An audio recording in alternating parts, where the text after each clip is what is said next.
Hello friends, welcome to knowledge centre. ഇന്ന് നമുക്ക് 7th social സയൻസിലെ 6ാമത്തെ chapter ആണ് പഠിക്കാനുള്ളത്. ചാപ്റ്ററിന്റെ പേരാണ് ഇന്ത്യൻ ഉപഭൂഖണ്ഡം. ഇതിനു മുൻപുള്ള ചാപ്റ്റേഴ്സിന്റെ വീഡിയോസ് ഒക്കെ നമ്മൾ പ്ലേലിസ്റ്റിൽ ആഡ് ചെയ്തിട്ടുണ്ട്. ഓരോ സബ്ജക്ട് വൈസ് ആയിട്ടുള്ള പ്ലേലിസ്റ്റ് ആണ്.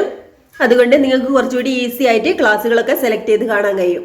അപ്പോൾ നമുക്ക് ഇന്ന് ഇന്ത്യൻ ഉപഭൂഖണ്ഡം എന്ന് പറഞ്ഞ ചാപ്റ്റർ ആണ് പഠിക്കാനുള്ളത്. PSC എക്സാം എഴുതുന്നവർ നിർബന്ധമായിട്ടും പഠിച്ചിരിക്കേണ്ട ഒരു ചാപ്റ്റർ ആണിത്. അതുകൊണ്ട് സ്കിപ്പ് ചെയ്യാതെ ക്ലാസ് മുഴുവൻ കാണാൻ ശ്രമിക്കണേ. ക്ലാസ്സിനെ കുറിച്ചുള്ള നിങ്ങളുടെ അഭിപ്രായങ്ങളൊന്ന് കമന്റ് ചെയ്യണേ. നിങ്ങൾക്ക് ക്ലാസ്സുകളൊക്കെ ഒന്ന് യൂസ്ഫുൾ ആവുന്നുണ്ടെങ്കിൽ ലൈക്ക് ചെയ്യാനും അതുപോലെ സബ്സ്ക്രൈബ് ചെയ്യാതെ കാണുന്നത് സബ്സ്ക്രൈബ് ചെയ്യാനും മറക്കരുതേ. 6ാമത്തെ ചാപ്റ്റർ ആണ് ഇന്ത്യൻ ഉപഭൂഖണ്ഡം. നാം വസിക്കുന്ന ഭൂമിയുടെ 2/3 ഭാഗവും സമുദ്രമാണ്. പല പേരുകളിൽ അറിയപ്പെടുന്നുവെങ്കിലും അവയെല്ലാം പരസ്പരം ബന്ധപ്പെട്ട് കിടക്കുന്നു. സമുദ്രമൊഴികെയുള്ള ഭൂമിയുടെ ഭാഗം കരയാണ്. എന്നാൽ സമുദ്രങ്ങൾ പോലെ കരഭാഗങ്ങൾ തമ്മിൽ ചേർന്നാണോ സ്ഥിതി ചെയ്യുന്നത്? വിശാലമായ കരയുടെ ഭാഗങ്ങളെ കരയുടെ കഷ്ണങ്ങൾ എന്ന അർത്ഥത്തിൽ ഭൂഖണ്ഡങ്ങൾ അഥവാ വൻകരകൾ എന്ന് വിളിക്കുന്നു. വ്യത്യസ്ത ഭൂപ്രകൃതി വിഭാഗങ്ങളെ ഉൾക്കൊള്ളുന്ന വലിയൊരു കരഭാഗമാണ് ഭൂഖണ്ഡം. അപ്പോൾ നാം വസിക്കുന്ന ഭൂമിയുടെ 2/3 ഭാഗവും സമുദ്രമാണെന്നാണ്. എന്നാൽ വിശാലമായ കരയുടെ ഭാഗങ്ങളെ കരയുടെ കഷ്ണങ്ങൾ എന്ന അർത്ഥത്തിൽ ഭൂഖണ്ഡങ്ങൾ അഥവാ വൻകരകൾ എന്നാണ് വിളിക്കുന്നത്. വ്യത്യസ്ത ഭൂപ്രകൃതി വിഭാഗങ്ങളെ ഉൾക്കൊള്ളുന്ന വലിയൊരു കരഭാഗമാണ് ഭൂഖണ്ഡം. അപ്പോൾ ഭൂമിയുടെ 2/3 ഭാഗവും സമുദ്രമാണെന്ന് പറഞ്ഞില്ലേ? ഈ സമുദ്രങ്ങൾക്കിടയിൽ ചിന്നി ചിതറിയ പോലെ കിടക്കുകയാണല്ലേ നമ്മുടെ ഓരോ വൻകരകളും വ്യത്യസ്ത ഭൂപ്രകൃതി വിഭാഗങ്ങളാണ്. ഉയരമേറിയ പർവ്വതങ്ങൾ, വിശാലമായ സമതലങ്ങൾ, വിസ്തൃതമായ മരുഭൂമികൾ, പീഠഭൂമികൾ മുതലായ പല ഭൂരൂപങ്ങളും നമുക്ക് ഭൂഖണ്ഡങ്ങളിൽ കാണാൻ സാധിക്കും. അപ്പോ ഓരോ വൻകരകളിൽ വിശാലമായ സമതലങ്ങളും അതുപോലെ ഉയരമേറിയ പർവ്വതങ്ങളും വിസ്തൃതമായ മരുഭൂമികളും പീഠഭൂമികളും ഒക്കെ നമുക്ക് കാണാൻ കഴിയും. വ്യത്യസ്തമായിട്ടുള്ള പല ഭൂരൂപങ്ങളും ഓരോ വൻകരകളിലും നമുക്ക് കാണാൻ കഴിയും. ഇനി ഒരു ഭൂപടം കൊടുത്തിട്ടുണ്ട്. ഭൂഖണ്ഡങ്ങളും സമുദ്രങ്ങളും അടങ്ങിയിട്ടുള്ള ഒരു മാപ്പാണിത്.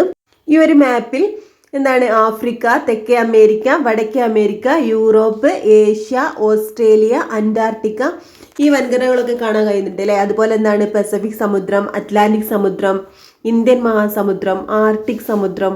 നടുഭാഗത്തായിട്ട് നമുക്ക് ആഫ്രിക്കൻ വൻകര കാണാൻ കഴിയും അല്ലെ? ആഫ്രിക്കയുടെ വടക്കു ഭാഗത്തായിട്ട് യൂറോപ്പ് വൻകര. ഇനി ആഫ്രിക്കയുടെ തെക്ക് പടിഞ്ഞാറായിട്ട് തെക്കേ അമേരിക്കയും അതുപോലെ വടക്കു പടിഞ്ഞാറായിട്ട് വടക്കേ അമേരിക്കയും. പിന്നെന്താണ് അമേരിക്കൻ വൻകരകളുടെയും അതുപോലെ ആഫ്രിക്കൻ വൻകരകളുടെ ഇടയിലായിട്ട് അറ്റ്ലാന്റിക് സമുദ്രമുണ്ട്. ഇനി ആഫ്രിക്കയുടെ തെക്ക് കിഴക്കായിട്ടാണ് ഓസ്ട്രേലിയ. ആഫ്രിക്കൻ വൻകരയുടെയും ഓസ്ട്രേലിയ വൻകരയുടെയും ഇടയിലായിട്ടാണ് ഇന്ത്യൻ മഹാസമുദ്രം സ്ഥിതി ചെയ്യുന്നത്. അതായത് ഏഷ്യയുടെ തെക്ക് ഭാഗത്തായിട്ടാണ് ഇന്ത്യൻ മഹാസമുദ്രം. ഈ ഒരു മാപ്പ് നിങ്ങൾ നിർബന്ധമായിട്ടും നോട്ട് ചെയ്യണേ. നിങ്ങൾക്ക് എപ്പോഴും എക്സാമിന് ആവശ്യമായിട്ടുള്ള ഒരു കാര്യമാണ്. അടുത്തൊരു ഹെഡിങ് ആണ് ഉപഭൂഖണ്ഡം. ഭൂഖണ്ഡങ്ങളിലേതുപോലെ തന്നെ വൈവിധ്യമാർന്ന ഭൂപ്രകൃതി വിഭാഗങ്ങളും കാലാവസ്ഥയുമുള്ള വിശാല ഭൂഖണ്ഡ ഭാഗങ്ങളെ ഉപഭൂഖണ്ഡങ്ങൾ അല്ലെങ്കിൽ സബ് കോണ്ടിനെന്റ്സ് എന്ന് വിളിക്കുന്നു. പാമീർ പീഠഭൂമിയാണ് ഏഷ്യ ഭൂഖണ്ഡത്തിന്റെ തെക്കുഭാഗത്തെ ഇതര വിഭാഗങ്ങളിൽ നിന്നും ഭൂമിശാസ്ത്രപരമായി വേറിട്ട് നിർത്തുന്നത്. ഓരോ ഭൂഖണ്ഡങ്ങളിലെയും സമാനമായിട്ടുള്ള ഭൂപ്രകൃതി വിഭാഗങ്ങൾ കാണപ്പെടുന്ന മേഖല ഉപഭൂഖണ്ഡങ്ങളായിട്ട് തിരിച്ചിട്ടുണ്ട്. ഇനി ഈ പാമീർ പീഠഭൂമിയാണ് ഏഷ്യ ഭൂഖണ്ഡത്തിന്റെ തെക്കുഭാഗത്തെ ഇതര ഭാഗങ്ങളിൽ നിന്നും ഭൂമിശാസ്ത്രപരമായിട്ട് വേറിട്ട് നിർത്തുന്നത്. ലോകത്തിന്റെ മേൽക്കൂര എന്ന് വിശേഷിപ്പിക്കുന്ന പാമീർ പീഠഭൂമി ടിയാൻഷാൻ, കാരക്കോറം, കുൻലുൻ, ഹിന്ദുക്കുഷ് എന്നീ പർവ്വതനിരകളുടെ സംഗമ സ്ഥാനമാണ്. അപ്പോൾ ലോകത്തിന്റെ മേൽക്കൂര എന്ന് വിശേഷിപ്പിക്കുന്നത് പാമീർ പീഠഭൂമിയാണ്. നമുക്ക് ഈ ഒരു മാപ്പ് നോക്കി അറിയാം. ഇന്ത്യയുടെ ഏറ്റവും വടക്കു ഭാഗത്തായിട്ട് കാണപ്പെടുന്ന ഒരു പീഠഭൂമിയാണ് പാമീർ പീഠഭൂമി. ഈ പാമീർ പീഠഭൂമിയിൽ നിന്നാണ് 4 ഭാഗത്തേക്കായിട്ട് ചിന്നിച്ചിതറി കിടക്കുന്ന മലനിരകളാണെന്ത്? ഹിന്ദുക്കുഷ്, ടിയാൻഷാൻ, കുൻലുൻ, കാരക്കോറം എന്നിവ. ഈ 4 പീഠഭൂമികളുടെയും സംഗമ സ്ഥാനമാണ് പാമീർ പീഠഭൂമി. ഈ ഒരു പാമീർ പീഠഭൂമിയാണെന്ത്? ഏഷ്യ ഭൂഖണ്ഡത്തിന്റെ തെക്കു ഭാഗത്തെ മറ്റു ഭാഗങ്ങളിൽ നിന്നും ഭൂമിശാസ്ത്രപരമായിട്ട് വേറിട്ട് നിർത്തുന്നത്. ഉന്നതമായ പർവ്വത ശിഖരങ്ങൾ, വിശാലമായ സമതലങ്ങൾ, മരുഭൂമി പ്രദേശങ്ങൾ, കാഠിന്യമേറിയ ശിലകളാൽ നിർമ്മിതമായ പീഠഭൂമി പ്രദേശങ്ങൾ, തീരസമതലങ്ങൾ, ദ്വീപുകൾ ഇവയൊക്കെ ഉൾപ്പെടുന്നതാണ് ഇന്ത്യൻ ഉപഭൂഖണ്ഡത്തിന്റെ ഭൂപ്രകൃതി. അപ്പോൾ ഒട്ടുമിക്ക എല്ലാ ഭൂരൂപങ്ങളും നമ്മുടെ ഇന്ത്യൻ ഉപഭൂഖണ്ഡത്തിൽ പെടുന്നുണ്ട് അല്ലേ? ഇത് നമ്മുടെ ഇന്ത്യൻ ഉപഭൂഖണ്ഡത്തിന്റെ ഒരു പ്രത്യേകത ആണ് കേട്ടോ. അതായത് മറ്റു ഭൂഖണ്ഡങ്ങളിൽ നിന്ന് വ്യത്യസ്തമായിട്ട് സമതലങ്ങളും അതുപോലെ പർവ്വതങ്ങളും അതുപോലെ മരുഭൂമികൾ, തീരസമതലങ്ങൾ, പീഠഭൂമികൾ, ദ്വീപുകൾ ഇവയൊക്കെ ഉൾക്കൊള്ളുന്നതാണ് നമ്മുടെ ഇന്ത്യൻ ഉപഭൂഖണ്ഡത്തിന്റെ ഭൂപ്രകൃതി. ഇന്ത്യൻ ഉപഭൂഖണ്ഡത്തിന്റെ വടക്കേ അതിർത്തിയിൽ ഹിമാലയ പർവ്വതവും കിഴക്കേ അതിർത്തിയിൽ അരക്കൻ പർവ്വത നിരകളും പടിഞ്ഞാറേ അതിർത്തിയിൽ ഹിന്ദുകുഷ് പർവ്വത നിരയും സ്ഥിതി ചെയ്യുന്നു. ഇന്ത്യൻ ഉപഭൂഖണ്ഡത്തിലെ തെക്കേ അതിർത്തി ഇന്ത്യൻ മഹാസമുദ്രമാണ്. ഈ ഒരു മാപ്പ് നോക്കിയാൽ നമുക്ക് മനസ്സിലാകും ഇന്ത്യൻ ഉപഭൂഖണ്ഡത്തിലെ വടക്കേ അതിർത്തിയിൽ ഹിമാലയ പർവ്വതാട്ടോ, വടക്കേ അതിർത്തിയിൽ ഹിമാലയ പർവ്വതവും കിഴക്കേ അതിർത്തിയിൽ അരക്കൻ പർവ്വത നിരകളാട്ടോ സ്ഥിതി ചെയ്യുന്നത്. അതുപോലെ പടിഞ്ഞാറേ അതിർത്തിയിൽ ഹിന്ദുകുഷ് പർവ്വത നിരയും സ്ഥിതി ചെയ്യുന്നു. ഇന്ത്യൻ ഉപഭൂഖണ്ഡത്തിന്റെ തെക്കേ അതിർത്തിയിലാണ് ഇന്ത്യൻ മഹാസമുദ്രം. ഇനി ഇന്ത്യൻ ഉപഭൂഖണ്ഡത്തിൽ ഏതൊക്കെ രാജ്യങ്ങൾ, ഇന്ത്യ കൂടാതെ മറ്റേതൊക്കെ രാജ്യങ്ങളാണ് സ്ഥിതി ചെയ്യുന്നത്? ബംഗ്ലാദേശ് പെടൂലെ, ബംഗ്ലാദേശ്, പാകിസ്ഥാന്, അതുപോലെ ഭൂട്ടാന്, നേപ്പാൾ, ഇതൊക്കെ എന്താണ് ഇന്ത്യൻ ഉപഭൂഖണ്ഡത്തിൽ പെടുന്ന രാജ്യങ്ങളാണ്.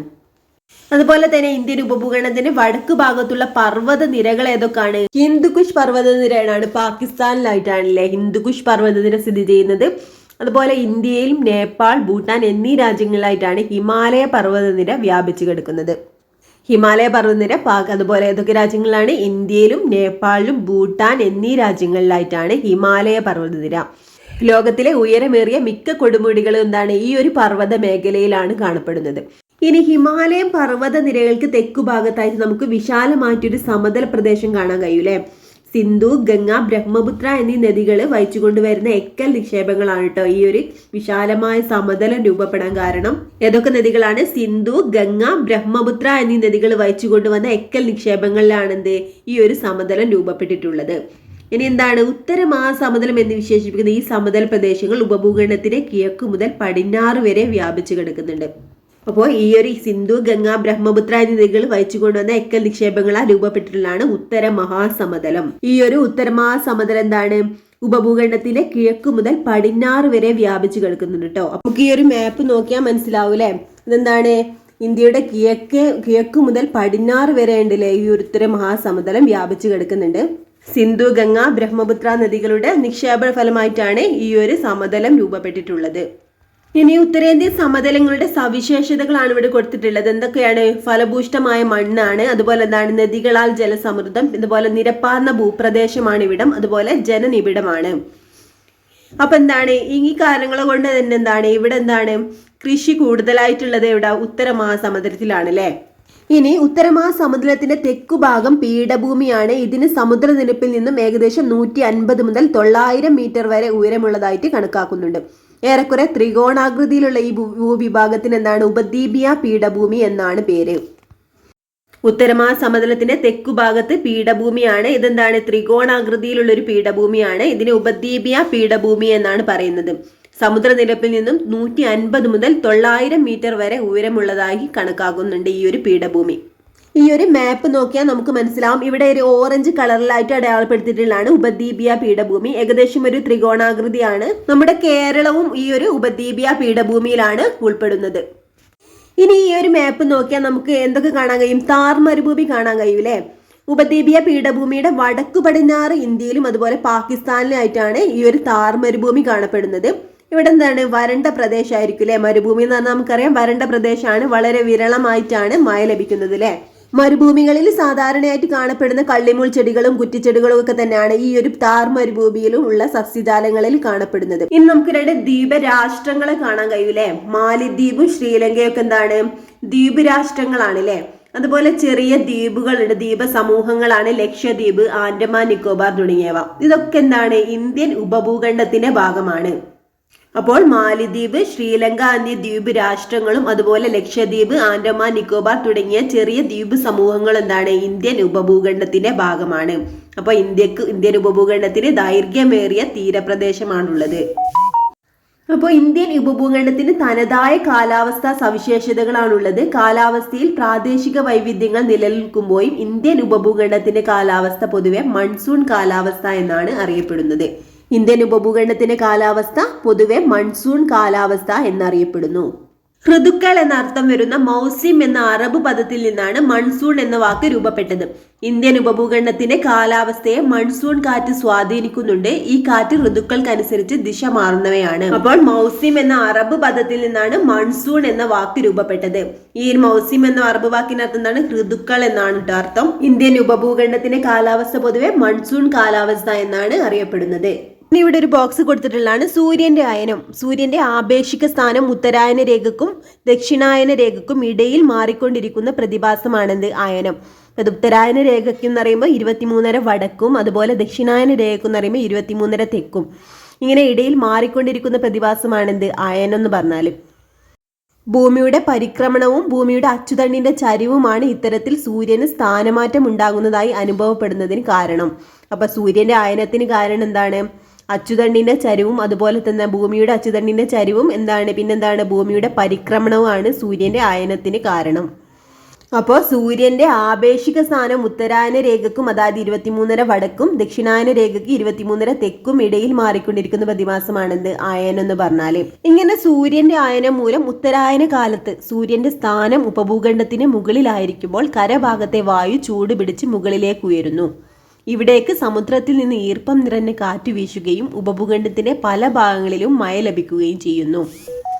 അപ്പോൾ സൂര്യന്റെ അയനം മൂലം ഉത്തരായന കാലത്ത് എന്താണ്? സൂര്യന്റെ സ്ഥാനം ഉപഭൂഖണ്ഡത്തിന് മുകളിലായിരിക്കുമ്പോൾ കരഭാഗത്തെ വായു ചൂട് പിടിച്ച് മുകളിലേക്ക് ഉയരുകയും അവിടേക്ക് സമുദ്രത്തിൽ നിന്ന് ഈർപ്പം നിറഞ്ഞ കാറ്റ് വീശുകയും ഉപഭൂഖണ്ഡത്തിന്റെ പല ഭാഗങ്ങളിലും മഴ ലഭിക്കുകയും ചെയ്യുന്നു.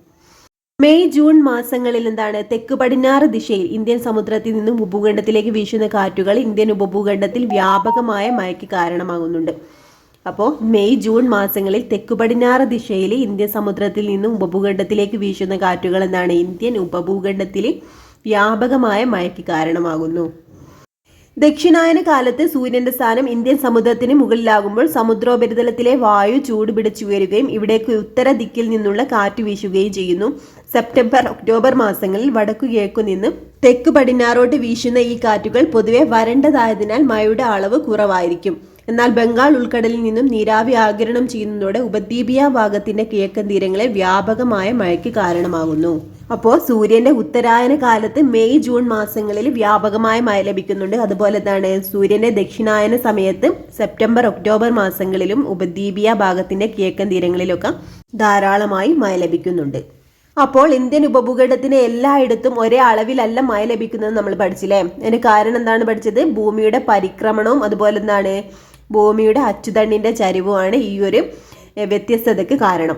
ഇനി കാലാവസ്ഥയെ സ്വാധീനിക്കുന്ന ഘടകങ്ങൾ ഏതൊക്കെയാണെന്നാണ് കൊടുത്തിട്ടുള്ളത്. ഒരു പ്രദേശത്തിന്റെ അക്ഷാംശ സ്ഥാനം, സമുദ്രനിരപ്പിൽ നിന്നുള്ള ഉയരം, ഭൂപ്രകൃതി, സമുദ്രത്തിന്റെ സാമീപ്യം, കാറ്റ്, ഇവയൊക്കെ എന്താണ് കാലാവസ്ഥയെ സ്വാധീനിക്കുന്ന ഘടകങ്ങളാണ്. എന്തൊക്കെയാണ്? അക്ഷാംശ സ്ഥാനം, സമുദ്രനിരപ്പിൽ നിന്നുള്ള ഉയരം, ഭൂപ്രകൃതി, സമുദ്രത്തിന്റെ സാമീപ്യം, കാറ്റ് എന്നിവയൊക്കെ. ഇനി പ്രധാന അക്ഷാംശ രേഖയായ ഉത്തരായന രേഖയ്ക്ക് ഇരുവശവും വ്യത്യസ്ത കാലാവസ്ഥയാണ് അനുഭവപ്പെടുന്നത്. പ്രധാന അക്ഷാംശ രേഖയാണ് ഉത്തരായന രേഖ. അതിന്റെ ഇരുവശവും എന്താണ്? വ്യത്യസ്ത കാലാവസ്ഥയാണ് അനുഭവപ്പെടുന്നത്. ഉത്തരായന രേഖക്ക് വടക്കു ഭാഗത്ത് എന്താണ്? മിതോഷ്ണ കാലാവസ്ഥയും തെക്കു ഭാഗത്ത് ഉഷ്ണ കാലാവസ്ഥയുമാണ് അനുഭവപ്പെടുന്നത്. അപ്പൊ ഉത്തരായന രേഖ വടക്കു ഭാഗത്ത് എന്താണ്? മിതോഷ്ണ കാലാവസ്ഥയാണ്, തെക്കു ഭാഗത്ത് ഉഷ്ണ കാലാവസ്ഥയുമായി ആണ് അനുഭവപ്പെടുന്നത്. അപ്പോൾ ഉത്തരായന രേഖ ഇരുവശവും എന്താണ്? വ്യത്യസ്ത കാലാവസ്ഥയാണ്. ഉത്തരായന രേഖ വടക്ക് മിതോഷ്ണ കാലാവസ്ഥയും അതുപോലെ എന്താണ്? തെക്കു ഭാഗത്ത് ഉഷ്ണ കാലാവസ്ഥയുമാണ്. ഉഷ്ണമേഖലയിൽ ശൈത്യകാലത്തും ഉഷ്ണകാലത്തും അനുഭവപ്പെടുന്ന താപനിലയിലെ അന്തരം പൊതുവെ മിതമായിരിക്കും. എന്നാൽ മിതോഷ്ണ മേഖലയിൽ ശൈത്യകാലത്തെയും ഉഷ്ണകാലത്തെയും താപനിലയിലെ അന്തരം പൊതുവെ കൂടുതലായിരിക്കും. അപ്പോൾ നമ്മൾ പറഞ്ഞു ഉത്തരായന രേഖക്ക് വടക്കു ഭാഗത്ത് എന്താണ്? മിതോഷ്ണ മേഖല എന്ന് പറഞ്ഞു അല്ലെ, തെക്കു ഭാഗത്ത് ഉഷ്ണമേഖലയും. അപ്പോൾ ഈ ഒരു ഉഷ്ണമേഖലയിൽ ശൈത്യകാലത്ത് എന്താണ്? ഉഷ്ണകാലത്തും അനുഭവപ്പെടുന്ന താപനിലയിലെ അന്തരം പൊതുവെ മിതമായിരിക്കും. മിതമായിട്ടുള്ള കാലാവസ്ഥയാണ് അവിടെ, കൂടുതലും ഇല്ല കുറവും ഉണ്ടാവില്ല. എന്നാലും മിതോഷ്ണ മേഖലയിൽ എന്താണ്? ശൈത്യകാലത്തെയും ഉഷ്ണകാലത്തെയും താപനിലയിലെ അന്തരം എന്താണ്? പൊതുവെ കൂടുതലായിരിക്കും. കൂടുതൽ തണുപ്പും കൂടുതൽ ചൂടൊക്കെ ആയിരിക്കും ഓരോ കാലാവസ്ഥയിലും മാറി മാറി വരാം. അപ്പൊ ഏതാണ്? മിതോഷ്ണ മേഖല എവിടാണ്? ഉത്തരായന രേഖക്ക് വടക്കു ഭാഗത്താണ്. ഈ ഒരു മേഖലയിലാണ് ശൈത്യകാലത്തെയും ഉഷ്ണകാലത്തെയും താപനില വളരെ കൂടുതലായിരിക്കും. കാലാവസ്ഥയെ സ്വാധീനിക്കുന്ന മറ്റൊരു പ്രധാന ഘടകമാണ് ഭൂപ്രകൃതി. ഈർപ്പവാഹിയായ കാറ്റിന്റെ ദിശയ്ക്ക് അഭിമുഖമായി നിൽക്കുന്ന പർവ്വതങ്ങൾ കാറ്റിനെ തടഞ്ഞു നിർത്തി മഴ പെയ്യിക്കുന്നു. സഹ്യപർവ്വത നിരകളുടെ പടിഞ്ഞാറൻ ചരിവായ കേരളത്തിൽ ധാരാളം മഴ ലഭിക്കുമ്പോൾ ഈ മലനിരകളുടെ കിഴക്കൻ ചരിവായ തമിഴ്നാട്ടിൽ എന്താണ്? മഴ വളരെ കുറവാണ് ലഭിക്കുന്നത്. അപ്പോൾ കാലാവസ്ഥയെ സ്വാധീനിക്കുന്ന പ്രധാന ഒരു ഘടകമാണ് എന്ത്? ഭൂപ്രകൃതി. ഈർപ്പവാഹിയായ കാറ്റിന്റെ ദിശക്ക് അഭിമുഖമായി നിൽക്കുന്ന പർവ്വതങ്ങൾ എന്താണ്? ഈ ഒരു കാറ്റിനെ തടഞ്ഞു നിർത്തി ആ ഭാഗങ്ങളിലൊക്കെ മഴ പെയ്യിക്കുന്നു. അപ്പൊ സഹ്യപർവ്വത നിരകളുടെ പടിഞ്ഞാറേ ചരിവായ കേരളത്തിൽ ധാരാളം മഴ ലഭിക്കുമ്പോൾ ഈ മലനിരകളുടെ കിഴക്കൻ ചരിവായ തമിഴ്നാട്ടിലൊക്കെ എന്താണ് മഴ വളരെ കുറവാണ് ലഭിക്കുന്നത്. അപ്പോൾ ഈ ഒരു പ്രദേശങ്ങളാണ് മഴനിഴൽ പ്രദേശങ്ങൾ എന്നറിയപ്പെടുന്നത്. മഴ കുറവായത് കാരണമാണ് മഴനിഴൽ പ്രദേശങ്ങൾ എന്ന് ഈ ഒരു പ്രദേശങ്ങളെ അറിയപ്പെടുന്നത്. റെയിൻ ഷാഡോ റീജിയൻസ്, അതായത് പർവ്വതങ്ങളുടെ ഒരു ഭാഗത്ത് ധാരാളമായി മഴ ലഭിക്കുമ്പോൾ അതിന്റെ മറുഭാഗത്ത് മഴ തീരെ ലഭിക്കുന്നുമില്ല. ഇങ്ങനെയാണ് ഈ ഒരു മഴനിഴൽ പ്രദേശങ്ങൾ എന്ന് ഇതിനെ അറിയപ്പെടാൻ കാരണം.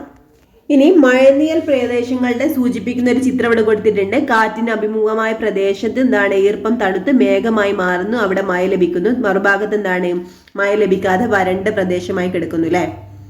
പർവ്വതനിരകൾക്ക് സമാന്തരമായി ഈർപ്പവാഹിയായ കാറ്റ് വീശുന്ന ഇടങ്ങളിൽ തടസ്സങ്ങളില്ലാത്തതിനാൽ കാറ്റ് മഴ പെയ്യിക്കാതെ കടന്നു പോകുന്നു. രാജസ്ഥാനിലെ ആരവല്യ മലനിരകൾ ഉൾപ്പെടുന്ന പ്രദേശം മരുഭൂമിയായി മാറിയതിന് പിന്നിലെ കാരണവും ഇതാണ്. ഇനി സമുദ്രത്തോട് ചേർന്ന് കിടക്കുന്ന പ്രദേശങ്ങളിൽ ആർദ്രത കാലാവസ്ഥയും സമുദ്രത്തിൽ നിന്നും ഏറെ അകലെ സ്ഥിതി ചെയ്യുന്ന പ്രദേശങ്ങൾ താരതമ്യേന വരണ്ട കാലാവസ്ഥയും അനുഭവപ്പെടുന്നു.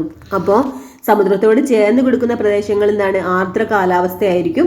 അതുപോലെ സമുദ്രത്തിൽ നിന്ന് ഏറെ അകലെ സ്ഥിതി ചെയ്യുന്ന പ്രദേശങ്ങളിൽ വരണ്ട കാലാവസ്ഥയായിരിക്കും. നമ്മുടെ കേരളത്തിലൊക്കെ ധാരാളം മഴ ലഭിക്കുന്നതിന് കാരണം സമുദ്രത്തിന്റെ സാമീപ്യമാണ് ഒരു കാരണം. കാറ്റിന്റെ ദിശയും അതിലെ ജലാംശത്തിന്റെ അളവും കാലാവസ്ഥയെ സ്വാധീനിക്കുന്നുണ്ട്. അപ്പൊ കാറ്റിന്റെ ദിശയും അതുപോലെ ജലാംശത്തിന്റെ അളവും കാലാവസ്ഥയെ സ്വാധീനിക്കുന്നുണ്ട്. ഓരോ പ്രദേശത്തെയും ഭൂപ്രകൃതി, കാലാവസ്ഥ എന്നിവയ്ക്ക് അനുസൃതമായാണ് അതാതിടങ്ങളിലെ ജനങ്ങളുടെ കൃഷി, ആഹാരം, പാർപ്പിടം, വസ്ത്രധാരണം, ആചാരം, ആഘോഷങ്ങൾ തുടങ്ങിയവയെല്ലാം ക്രമപ്പെടുത്തിയിട്ടുള്ളത്. നമുക്കറിയാം ഉത്തരേന്ത്യയിലെ ഭൂപ്രകൃതിയും കാലാവസ്ഥയൊക്കെ വ്യത്യസ്തമാണല്ലേ ദക്ഷിണേന്ത്യയിൽ നിന്നും.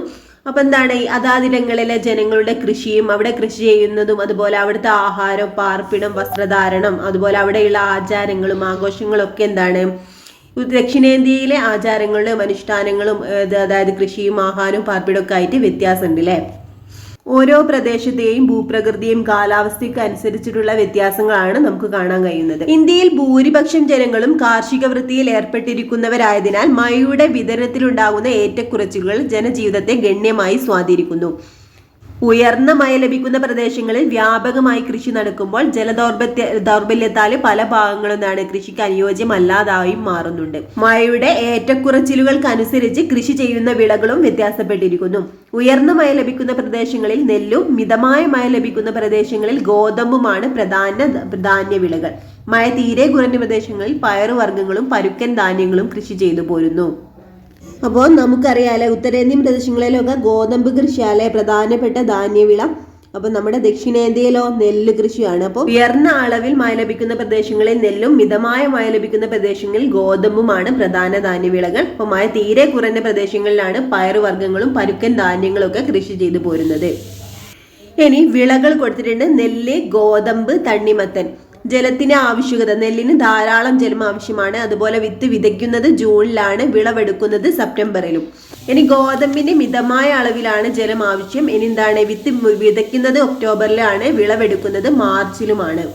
ഇനി തണ്ണിമത്തൻ കൃഷിക്ക് ജലത്തിന്റെ ആവശ്യകത വിരളമായിട്ട് മഴ ലഭിക്കുന്ന പ്രദേശങ്ങളിൽ ജലസേചന സൗകര്യം ആവശ്യമാണ്. അതുപോലെ വിത്ത് വിതയ്ക്കുന്നത് ഏപ്രിലിൽ, അതുപോലെ വിളവെടുക്കുന്നത് ജൂണിലുമാണ്.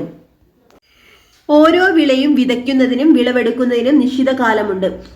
ഈ കാലങ്ങളെ കാർഷിക കാലങ്ങൾ എന്ന് പറയുന്നു. ഇന്ത്യയിൽ 3 കാർഷിക കാലങ്ങളാണുള്ളത്: ഖാരിഫ്, റാബി, സെയ്ദ്. ഏതൊക്കെയാണ്? ഖാരി, റാബി, സെയ്ദ്. ഇതൊക്കെ ഇന്ത്യയിൽ ഉള്ള 3 കാർഷിക കാലങ്ങളാണ്. തെക്കു പടിഞ്ഞാറൻ മൺസൂണിനോട് ചേർന്ന് വരുന്ന ഖാരിഫ് കാലത്ത് ഊഷ്മാവും ജലവും കൂടുതൽ ആവശ്യമായ നെല്ല്, പരുത്തി, ചണം, അരിച്ചോളം, അതുപോലെ ബജ്റ, തുവര എന്നിവ കൃഷി ചെയ്യുന്നു. ഒക്ടോബർ, നവംബർ മാസങ്ങളിൽ ശൈത്യകാലത്തിന്റെ വരവോടെ ആരംഭിക്കുന്ന റാബി കാലം ഊഷ്മാവും ജലവും മിതമായി മാത്രം ആവശ്യമായ ഗോതമ്പ്, പയറുവർഗ്ഗങ്ങൾ, കടുക് മുതലായവയുടെ കൃഷിക്കാലമാണ്. ഫെബ്രുവരി മാസത്തോടെ റാബി കാലവും അവസാനിക്കുന്നു. അപ്പോൾ ഒക്ടോബർ, നവംബർ മാസങ്ങളിൽ ശൈത്യകാലത്തിന്റെ വരവോടെ ആരംഭിക്കുന്ന റാബി കാലം ഊഷ്മാവും ജലവും മിതമായി മാത്രം ആവശ്യമുള്ള ഗോതമ്പും പയറുവർഗ്ഗങ്ങൾ, കടുക് മുതലായവയാണ് കൃഷി ചെയ്യുന്നത്. ഫെബ്രുവരി മാസത്തോടെ റാബി കാലവും അവസാനിക്കുന്നു. ഇനി റാബി വിളവെടുപ്പിന് ശേഷം ആരംഭിക്കുന്ന ദൈർഘ്യം കുറഞ്ഞ വേനൽക്കാല കാർഷിക കാലമാണിത് സെയ്ദ്. തണ്ണിമത്തൻ, വെള്ളരി, പച്ചക്കറികൾ, കാലിത്തീറ്റ വിളകൾ തുടങ്ങിയവയാണ് ഈ ഒരു കാലത്ത് കൃഷി ചെയ്യുന്നത്. അപ്പോൾ ഖാരിഫ് കാലത്ത് എന്തൊക്കെയാണ് കൃഷി ചെയ്യുന്നത്? നെല്ല്, പരുത്തി, ചണം, അരിച്ചോളം, ബജ്റ, തുവര എന്നിവയാണ് ഖാരിഫ് കാലത്തെ പ്രധാനപ്പെട്ട കാർഷിക വിളകൾ. ഇനി എന്താണ് പറഞ്ഞിട്ടുള്ളത്? ഒക്ടോബർ നവംബർ മാസങ്ങളിലാണ് എന്ത് ശൈത്യകാലത്തിന്റെ വരവോടെ ആരംഭിക്കുന്നതാണ് റാബി കാലം. ഈ ഒരു കാലത്താണ് എന്തൊക്കെ ഗോതമ്പ്, പയറുവർഗ്ഗങ്ങൾ, കടുക് മുതലായവ കൃഷി ചെയ്യുന്നത്. അപ്പൊ ഫെബ്രുവരി മാസത്തോടെ എന്താണ് റാബി കാലവും അവസാനിക്കും. പിന്നെ റാബി വിളവെടുപ്പിന് ശേഷം ആരംഭിക്കുന്ന ദൈർഘ്യം കുറഞ്ഞ വേനൽക്കാല കാർഷികകാലമാണ് ഇത് സെയ്ദ്. ഈ ഒരു കാലത്ത് തണ്ണിമത്തൻ, വെള്ളരി, പച്ചക്കറികൾ, കാലിത്തീറ്റ വിളകൾ തുടങ്ങിയവയാണ് കൃഷി ചെയ്യുന്നത്.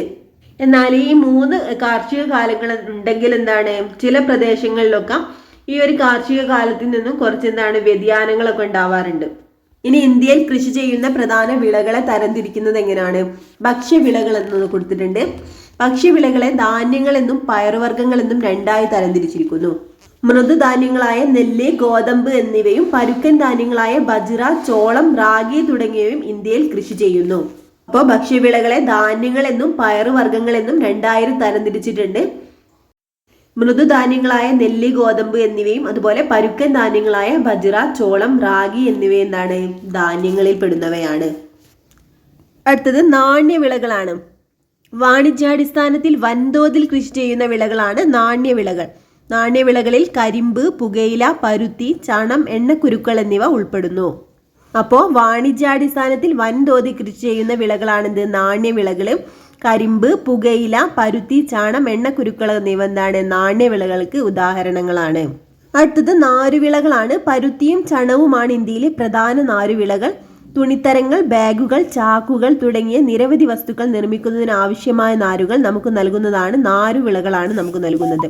അപ്പോൾ പരുത്തിയും ചണവും ഒക്കെ ഇന്ത്യയിലെ പ്രധാന നാരുവിളകളാണ്. അടുത്തത് എണ്ണക്കുരുക്കൾ. ഭക്ഷ്യ എണ്ണ ഉൽപ്പാദിപ്പിക്കുന്നതിനാണ് എണ്ണക്കുരുക്കൾ കൃഷി ചെയ്യുന്നത്.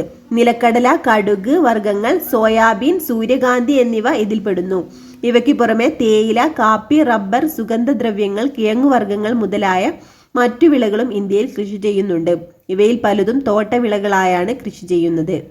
അപ്പോൾ നമ്മുടെ ഇന്ത്യയിൽ എന്താണ് ധാന്യങ്ങളും പയറുവർഗ്ഗങ്ങൾ, അതുപോലെ നാണ്യവിളകൾ, നാരുവിളകൾ, എണ്ണക്കുരുക്കൾ എന്നിവ വ്യത്യസ്ത കൃഷിരീതികളാണ് നമ്മുടെ ഇന്ത്യയിൽ ചെയ്തുകൊണ്ടിരിക്കുന്നത്.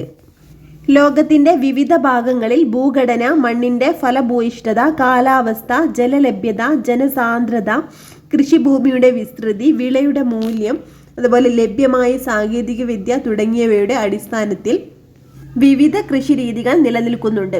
പ്രാകൃത ഉപജീവന കൃഷി, തീവ്ര ഉപജീവന കൃഷി, മിശ്ര കൃഷി, വിസ്തൃത വാണിജ്യധാന്യ കൃഷി, ക്ഷീരകൃഷി, തോട്ടവിള കൃഷി, പുഷ്പഫല കൃഷി എന്നിവ ഇതിൽ ഉൾപ്പെടുന്നു. അപ്പോൾ ലോകത്തിന്റെ വിവിധ ഭാഗങ്ങളിൽ, അതായത് ഓരോ രാജ്യങ്ങളിൽ എന്താണ് ആ ഒരു ഭാഗത്തുള്ള ഭൂഘടനയും മണ്ണിന്റെ ഫലഭൂയിഷ്ഠതയും കാലാവസ്ഥയും ജലലഭ്യതയും ഒക്കെ അനുസരിച്ച് എന്താണ് അവിടുത്തെ കൃഷി രീതികളും വ്യത്യസ്തമാണെന്നാണ് പറഞ്ഞിട്ടുള്ളത്. അപ്പോൾ ഇത്രയാണ് ഈ ഒരു ചാപ്റ്ററിൽ നമുക്ക് പഠിക്കാനുള്ളത്. അപ്പോൾ ഒരുപാട് പോയിന്റ്സ് ഉണ്ട്, ഇമ്പോർട്ടൻ്റ് ആണെന്ന് പറഞ്ഞ കാര്യങ്ങളൊക്കെ ഒന്ന് നോട്ട് ചെയ്യട്ടോ. അതുപോലെ നിങ്ങൾക്ക് ഈ ക്ലാസ് യൂസ്ഫുൾ ആയിട്ടുണ്ടെങ്കിൽ ഒന്ന് ലൈക്ക് ചെയ്യണേ. അതുപോലെ നിങ്ങളുടെ അഭിപ്രായങ്ങളൊന്ന് കമൻറ്റ് ചെയ്യണം കേട്ടോ. Okay friends, thank